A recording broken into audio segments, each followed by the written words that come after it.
Hello viewers, welcome to new video. আজ আপনাদের সাথে শেয়ার করতে আসলাম বিনা খরচে অটো ব্রিড মাছের ব্রিডিং বক্স বা ব্রিডিং সেটআপ যাই বলেন। তো এটার মধ্যে আমি যা যা ব্যবহার করলাম তা হলো আমার ঘরে থাকা পুরাতন রঙের বালতি ভালো করে পরিষ্কার করে নিয়ে নিলাম।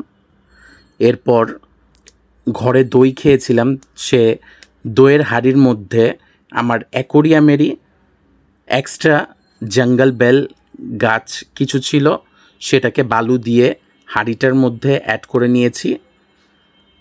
এরপর পানিতে পুরাতন অ্যাকোরিয়ামের পানি ব্যবহার করলাম, এটার মধ্যে অ্যাড করে দিচ্ছি।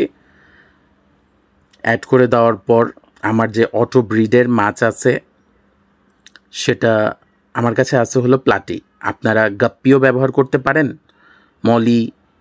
মলিও দিতে পারেন। যা যা অটো ব্রিডের মাছ আছে যারা সরাসরি বাচ্চা দেয় সেটাই এখানে দিতে পারবেন। সে পেয়ারগুলো যাতে তার বাচ্চাকে খেতে না পারে তার জন্য এই গাছ দিয়ে সুন্দর করে সেট করে নিলাম। তো এইভাবে আপনারাও সেট করতে পারবেন বিনা খরচে।